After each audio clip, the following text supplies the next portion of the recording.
नमस्कार। आज हम बात करने वाले हैं भारत के लेबर लॉज में हुए एक बहुत बड़े बदलाव के बारे में, जिसका नाम है सामाजिक सुरक्षा संहिता 2020।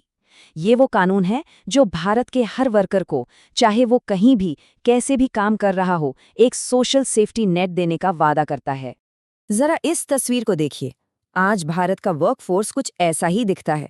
इसमें सूट बूट पहनकर ऑफिस जाने वाले लोग भी हैं, कैफे में बैठकर लैपटॉप पर काम करने वाले फ्रीलांसर्स भी, और सड़कों पर दिन रात दौड़ने वाले डिलीवरी पार्टनर्स भी। यही जो विविधता है ना, यही हमारी इकोनॉमी की नई असलियत है।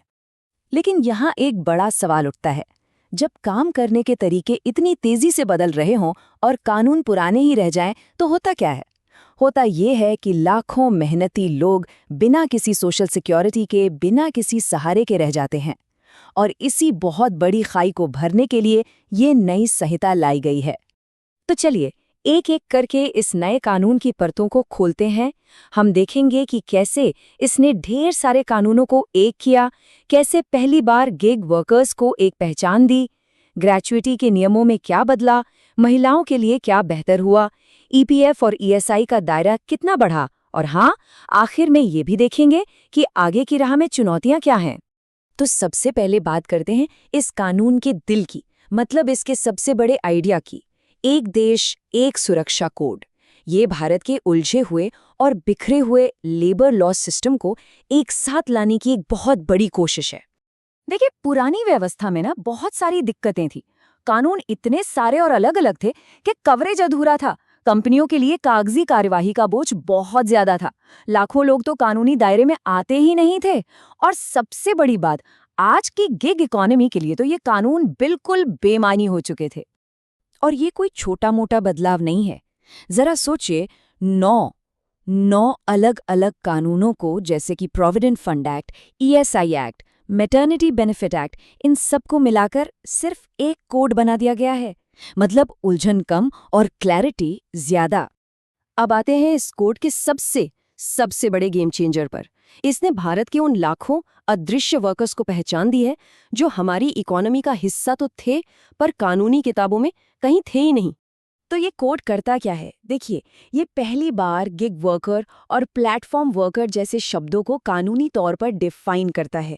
गिग वर्कर वो है जो किसी एक कंपनी के साथ पारंपरिक नौकरी के रिश्ते से बाहर काम करता है, जैसे कोई फ्रीलांस डिजाइनर। और प्लेटफॉर्म वो है जो ज़ोमैटो या ऊबर जैसे ऑनलाइन प्लेटफॉर्म के जरिए काम करता है।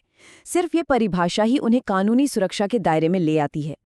अच्छा, तो सवाल ये है कि इन वर्कर्स की सोशल सिक्योरिटी के लिए पैसा कहाँ से आएगा? इसके लिए एक स्पेशल सोशल सिक्योरिटी फंड बनाया जा रहा है।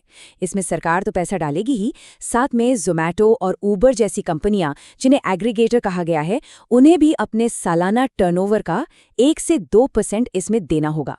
ये एक बहुत बड़ा कदम है जो इन कंपनियों को अपने वर्कर्स के प्रति जिम्मेदार बनाता है। तो इस फंड से मिलेगा क्या? गिग और प्लेटफॉर्म वर्कर्स को अब लाइफ और डिसेबिलिटी इंश्योरेंस, हेल्थ और मैटरनिटी बेनिफिट्स और बुढ़ापे की सुरक्षा जैसी जरूरी चीजें मिलेंगी। और एक और बहुत ही अहम बात, अब काम पर आते जाते समय अगर कोई दुर्घटना होती है तो उसे भी काम के दौरान हुई दुर्घटना माना जाएगा। एक बहुत बड़ी राहत है। चलिए अब बात करते हैं एक और बहुत बड़े सुधार की। इसने फिक्स टर्म कर्मचारियों के लिए ग्रेजुइटी की 5 साल की बेड़ी को तोड़ दिया है। ये एक ऐसा नियम था जिसने न जाने कितने लोगों को उनके हक के पैसे से दूर रखा। पहले होता क्या था कि कई कंपनियां बड़ी चालाकी से ग्रेच्युइटी देने से बचती थीं।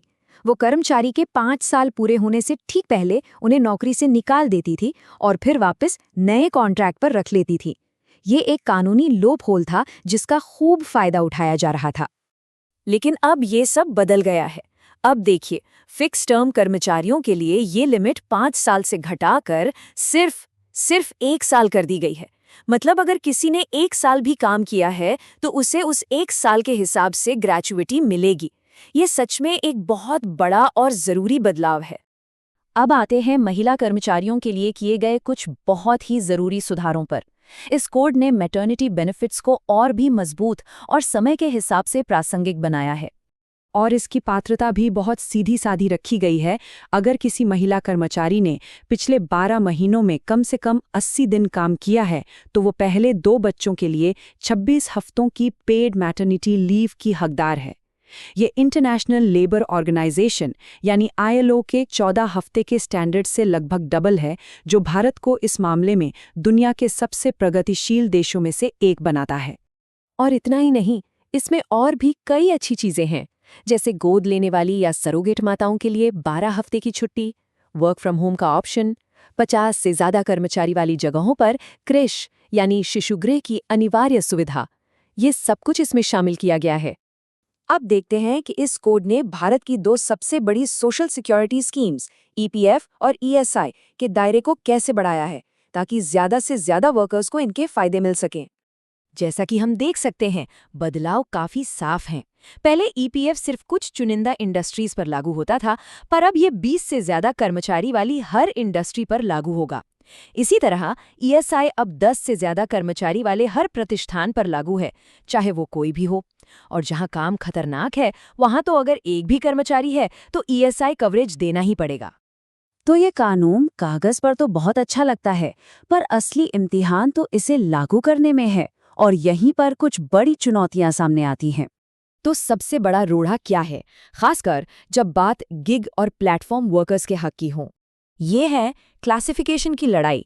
देखिए, गिग वर्कर्स को पहचान तो मिल गई, पर उन्हें कर्मचारी या एम्प्लॉय का दर्जा नहीं मिला है।